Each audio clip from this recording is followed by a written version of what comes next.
नमस्कार मित्रों, आज हम गुरु गोचर के परिवर्तन की बात करेंगे। गुरु 14 सितंबर 2021 को कुंभ राशि से निकलकर मकर राशि में प्रवेश कर रहे हैं और गुरु का जो राशि परिवर्तन है, इसमें एक खास बात ये है कि ये गुरु जो है 18 अक्टूबर तक कनिष्ठा नक्षत्र में रहेंगे, जिनका स्वामी मंगल है और गुरु और मंगल मित्र है, तो इसीलिए बहुत ही इतना खराब फल नहीं देंगे, धन देने वाले ही होंगे। उसके बाद ये वक्री रहेंगे यहाँ पर 18 अक्टूबर तक, उसके बाद ये मार्गी हो जाएंगे। तो अब हम 12 राशियों के बारे में इस परिवर्तन का क्या फल होगा चर्चा करेंगे।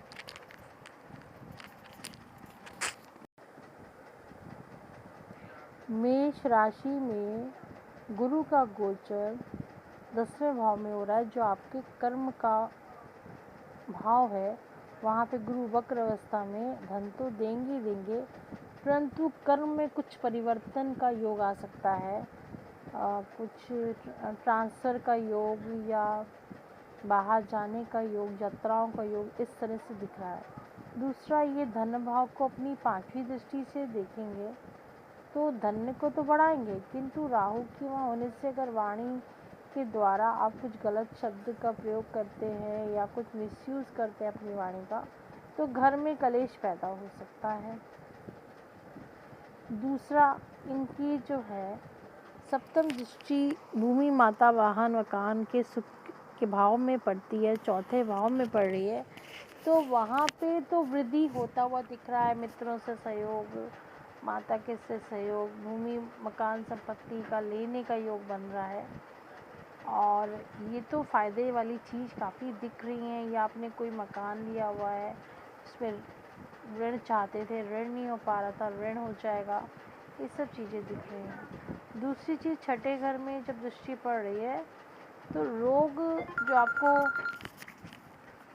परेशान कर रहे थे, रोग वो आपके दूर हो सकते हैं, जो पुराने रोग थे। लेकिन एक जो कि बृहस्पति कारक पेट का माना जाता है, तो पेट संबंधी रोगों में वृद्धि हो सकती है, बाकी रोगों से मुक्ति मिल सकती है। तो इस चीज़ का ध्यान रखें, खान पान का विशेष सतर्कता रखें और रोग शत्रु कर्जे से मुक्ति दिखती है।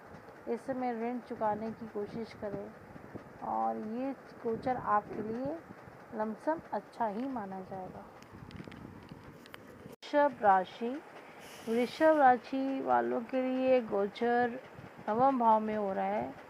अष्टम का मालिक नवम भाव में नीच हो रहा है वक्र अवस्था में, तो एक तो लंबी यात्राओं के योग बनते हैं। दूसरा, अगर आप कोई भी डिसीजंस गलत लेते हैं तो उससे आपको नुकसान होगा। मतलब जो भी डिसीज़न लेना है कोई नया, तो कोशिश करें कि इस समय ना लें, उसका डिसीज़न गलत हो सकता है। तो थोड़ा समय टाल सकते हैं तो उसको टालें, और अगर लेना है तो बहुत सोच समझ के लें। और ये धर्म के कार्यों को बढ़ाता है, आपके धार्मिक कार्य करने के घर में अवसर प्राप्त हो सकते हैं। और इसके अलावा कार्य क्षेत्र में कोई परेशानी ना हो, इस बात का ध्यान रखें। दूसरा, पंचम दृष्टि से लगन को दिख रहा है, तो कुछ नए अवसर प्राप्त हो सकते हैं और धन प्राप्ति के योग भी हो सकते हैं। और अपना मेहनत करके आप अपने कार्यों को सफलता प्राप्त कर सकते हैं और संतान संबंधी आपको अच्छे फल प्राप्त हो सकते हैं या संतान संबंधी गुड न्यूज़ मिल सकती है। और ये समय आपके लिए, जब गुरु मार्गी हो जाएगा तब थोड़ी दिक्कतें सामने आ जाती हैं और तब आपको थोड़ा सा ध्यान रखना, आप धर्म कार्यों में जुड़े रहें तो आपकी ये समस्या हल हो जाएगी। पेट संबंधी थोड़ी आपको परेशानी बस दिखती है।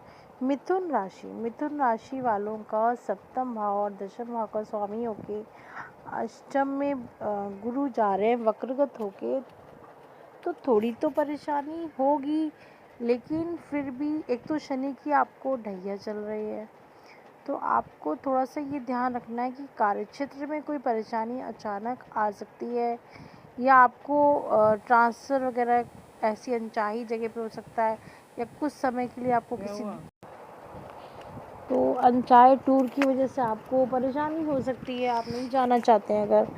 और दूसरी बात जो है, गुरु यहाँ से बैठ के आपके खर्चे को देखते हैं, तो खर्च बढ़ सकता है बीमारी पे, कोर्ट कचहरी मुकदमे में, और पैतृक संपत्ति का भी कोई विवाद है तो वो सामने आ सकता है। तो लेकिन आखिर में उसको जीत आपको मिलेगी, पर खर्चा उसमें होता हुआ दिख रहा है। और दूसरी बात ये कि उसके बाद जो नवम दृष्टि है वो भूमि, मकान, माता, वाहन सुख पे पड़ती है, तो वहाँ तो आपको वृद्धि होती हुई दिख रही है।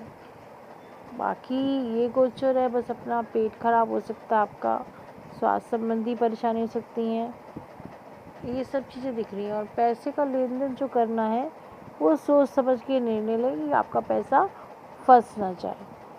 ओवरऑल थोड़ा सा बस ध्यान रख के चलना है, नौकरी वाले पार्ट में कि या काम वाले पार्ट में कोई प्रॉब्लम ना हो, तो इस बात को एडजस्टमेंट करते हुए थोड़ा सा चले आप।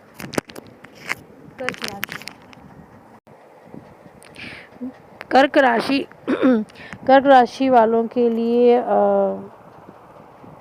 छठे भाव और धर्म भाव का स्वामी होके गुरु आपके सप्तम में नीच हो रहे हैं, तो पत्नी और पार्टनर से कोई आपसी परेशानी या टकराव न उत्पन्न हो, इस बात का ध्यान रखें। दूसरा, ये लाभ में वृद्धि करता हुआ दिख रहा है, और लाभ के साथ साथ पराक्रम में भी वृद्धि करता दिख रहा है। तो लाभ और पैसे की वृद्धि है तो अच्छी चीज़ है, बस डिसीजन सोच समझ के लें। और कोई यात्रा करते हैं तो उसमें कोई परेशानी आ सकती है, धन संबंधी नुकसान हो सकता है, तो उससे करें, पर लेकिन सोच समझ के बस अपना डिसीज़न ठीक से लें और ठीक से सावधानी पूर्वक यात्रा करें। सिंह राशि वालों का पंचम भाव का और आपके अष्टम भाव का स्वामी होके छठे भाव में जाना बहुत अच्छा नहीं कहा जा सकता है। आपके रोग में, शत्रुओं में, कर्जे में वृद्धि हो सकती है, कर्जे की EMI जाने में रुकावट आ सकती है, खर्चे बढ़ सकते हैं, सडन खर्चे बढ़ जाना, और कुछ परेशानियां दिखती हैं, अचानक आ जाना, कोर्ट कचहरी मुकदमे में वृद्धि हो जाना, तो इन सब चीज़ों से बचने का प्रयास करें। पर कुछ एक ये बात भी दिखती है कि आपको कुछ धन की फ़ायदा भी हो सकता है, तो वो अतः सोच समझ के डिसीज़न लें और कोशिश करें कि आपको धन प्राप्ति के योग हो, और वाणी अपनी सीमित रखें ताकि आप अपने को बचा सकें। और इसके लिए आप जो है दूसरी चीज़ ये भी ध्यान रखनी है कि आपका नौकरी भी जाने का खतरा हो सकता है, पर नौकरी तुरंत प्रयास करेंगे तो मिल भी जाएगी। तो कार्यक्षेत्र में थोड़ा सोच समझ के रखें, अपनी वाणी पर नियंत्रण रखें। कन्या राशि वालों के लिए ये गोचर जो है पंचम हाउस में हो रहा है, और धर्म भाव पे, लाभ पे और लग्न पे दृष्टि है। तो हालांकि नीच राशि का गुरु है, पर फिर भी आपको वक्रत अवस्था में होने की वजह से फ़ायदा देंगे, और लाभ में वृद्धि होगी, और धार्मिक कार्यों में मन लगेगा, धार्मिक कार्य करने के अवसर आएंगे, और धन की भी प्राप्ति होगी। विद्यार्थियों के लिए भी ये समय बहुत उत्तम है, उनके लाभ के रास्ते खुलेंगे, कहीं नौकरी लग सकती है, कि एग्ज़ामिनेशन वगैरह दिया तो फ़ायदा हो सकता है। तो बस ये है कि पेट में कोई परेशानी ना हो, तो इस चीज़ का ध्यान रखें, कोई इन्फेक्शन ना होने पाए। तुला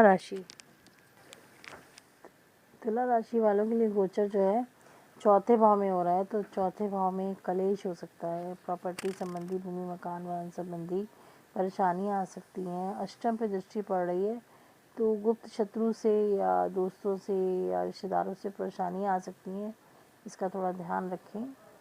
और उच्च दृष्टि कर्म पे पड़ रही है, तो कर्म क्षेत्र तो बढ़ता हुआ दिख रहा है, कोई नई चीज़ें आ सकती हैं, नया काम शुरू कर सकते हैं।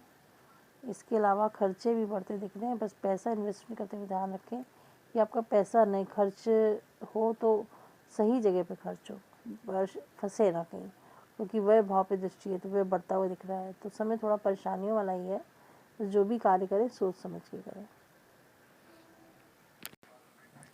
वृश्चिक राशि वृश्चिक राशि वालों के लिए ये गोचर पराक्रम भाव में आ रहा है, तो पराक्रम में थोड़ी कमी हो सकती है, परंतु अभी जो वक्री स्थिति जब तक है तब तक तो आप फ़ायदा उठा सकते हैं।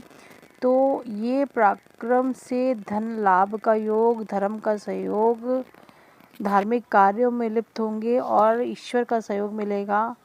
और सप्तम दृष्टि जो पड़ रही है धर्म के अलावा, पंचम दृष्टि पड़ रही है आपके सप्तम भाव पर। तो सप्तम भाव यानी कि पार्टनरशिप और पत्नी से भी फ़ायदा होगा, और ये सब चीज़ों को लेते हुए लाभ के रास्ते खुलेंगे, यात्राओं के द्वारा लाभ के रास्ते खुलेंगे, विदेश यात्रा का भी योग बनता है। वृश्चिक राशि वालों के लिए गोचर बहुत ही उत्तम है। धनु राशि वालों के लिए गोचर कुटुंब भाव और धन भाव पे हो रहा है, और गुरु आपका राशिपति है। तो ये जो आपका राशि है, इसके हिसाब से जो आपका गोचर है वो आपके लिए 50-50% रिजल्ट दे रहा है। और पंचम दृष्टि उनकी पड़ रही है रोग भाव पे, तो रोग शत्रु बढ़ सकते हैं। और सप्तम दृष्टि अष्टम भाव पे पड़ रही है, तो ससुराल से मतभेद पर गुप्त धन की प्राप्ति का भी योग दिखता है, और थोड़ी सी परेशानियों का भी सामना करना पड़ सकता है, पर अंत में विजय आपकी होगी। और इसके बाद जो उनकी दृष्टि कर्म भाव पे पड़ रही है, तो कर्म अच्छा हो सकता है, कोई नई चीज़ आपके सामने, बिजनेस आ सकते हैं, कोई नई चीज़ हो सकती है, ये सब चीज़ों को दिखाता है। धनु राशि वालों का ये गोचर जो है तृतीय भाव में होगा, और यहाँ पे बैठा जो गोचर है वो आपको 50-50% ही रिजल्ट दे रहा है। तो धन की खर्चा दिखाता है, क्योंकि छठे भाव पे दृष्टि जा रहा है, तो रोग शत्रु मुकदमा कोर्ट कचहरी पे खर्चा हो सकता है, स्वास्थ्य पे खर्चा हो सकता है, धार्मिक कार्यों पे खर्चा हो सकता है, और अचानक कोई आ सकता है आपके घर में, ये सब चीज़ें दिखाता है। तो इस वक्त शत्रुता किसी से ना पाले, मुकदमेबाजी कोर्ट कचहरी चल सकती है, काफ़ी घर में विवाद हो सकता है पैतृक संपत्ति को लेके। और जो उनकी नवम दृष्टि है वो कर्म भाव में बैठ रही है, ये अच्छा है कि नया कर्म बनता दिख रहा है, कुछ नई चीज़ें दिख रही हैं, तो उसका बेनिफिट उठाइए। कुल मिला के ये गोचर आपके लिए 50-50% है, बस किसी से वाणी अपनी कंट्रोल में करते हुए शत्रुता ना पालें। मकर राशि वालों के लिए ये गोचर आपके लगन में हो रहा है, तो आपके व्यक्तित्व को बढ़ाएगा, परंतु नीच का गुरु खर्चे को बढ़ाता है, क्योंकि वह भाव का भी मालिक है। दूसरा, वो आपके पराक्रम का भी मालिक है, तो आपके पराक्रम को भी बढ़ाएगा। इसीलिए आपको कोई ऐसा काम नहीं करना है जिससे आपको परेशानी में आ जाए, कोर्ट कचहरी मुकदमा बन जाए। दूसरा, पंचम दृष्टि चल रहा है, तो संतान को अच्छा हो सकता है, संतान से शुभ समाचार प्राप्त होते हैं, पर संतान की सेहत का ध्यान रखिए। दूसरी चीज़ ये है कि सप्तम भाव को दिखेगा, तो पति पत्नी या पार्टनर से मतभेद नहीं करिए, थोड़ा सा वाणी को संभाल के रखिए, और उस चीज़ को आगे काम को अपने बढ़ाइए। और फिर नवम दृष्टि जो है डाल रहा है आपके भाग्य भाव पर, तो ईश्वर शक्ति आपको प्राप्त होगी, और आप धार्मिक कार्य करें, इससे आपको परेशानियां आपकी दूर हो जाएंगी। कुंभ राशि वालों की ये गोचर 12वें भाव में हो रहा है, और शनि भी वहाँ आपके विराजमान है, तो ये तो बहुत अच्छा गोचर नहीं कहा जा सकता, पर जब तक वक्रगत अवस्था में है 18 अक्टूबर तक, तब तक आप फ़ायदा थोड़ा उठा सकते हैं। अचानक धन मिलने का तो योग बन रहा है, क्योंकि खर्चे का योग बन रहा है, खर्चा तो तभी होगा जब धन आएगा, तो धन संचय की स्थिति को नहीं दिखा रहा है। दूसरा, रोग शत्रु मुकदमे को बढ़ा रहा है, तो अपनी वाणी का कुछ ऐसा प्रयोग ना करिए कि दुश्मन पैदा हो जाए। दूसरा, आपके जो है अष्टम भाव में थोड़ी परेशानी को क्रिएट करता हुआ दिख रहा है, तो इन सब चीज़ों से थोड़ा सा अपने को वाणी को संभाल के रखें, खर्चे कम करें, तो और ताकि बेकार का पैसा बर्बाद ना हो, धार्मिक कार्य करें। फिर है मीन राशि वालों का ये गोचर लाभ भाव में हो रहा है, तो ये अति उत्तम है। थोड़ा सा बस ये रखना है कि आपको निर्णय सही होना चाहिए, तो आपको लाभ की प्राप्ति होगी ही होगी। विक्रम भाव को आपके बढ़ा रहा है, आपकी पंचम यानी कि बुद्धि को बढ़ा रहा है, अचानक सट्टा जुआ लॉटरी के लाभ को बढ़ा रहा है और सडन गेन्स को दिखा रहा है, और सप्तम को यानी कि शादी के योग बनते हैं, ये सब चीज़ों को दिखा रहा है। तो आप इसका फ़ायदा उठाइए। अब हम करते हैं उपायों की बात। गुरु को अच्छा फल प्राप्ति के लिए गाय को चने की दाल खिलाइए, और गाय का जो ऊपरी हिस्सा होता है उसको सहलाइए, तो उससे गुरु कहते हैं अच्छा हो जाता है। दूसरा, आपको ये करना है कि पीपल के पेड़ पे हल्दी मिला दूध चढ़ाएं, उससे भी आपको फ़ायदा होगा। और जो विष्णु भगवान हैं उन्हें तुलसी का पत्ते चढ़ाएं गुरुवार के दिन, और ये छोटे छोटे उपाय आपको फ़ायदा पहुंचा सकते हैं। आपको हमारा वीडियो कैसा लगा, इसे लाइक करें, शेयर करें, सब्सक्राइब करें। धन्यवाद।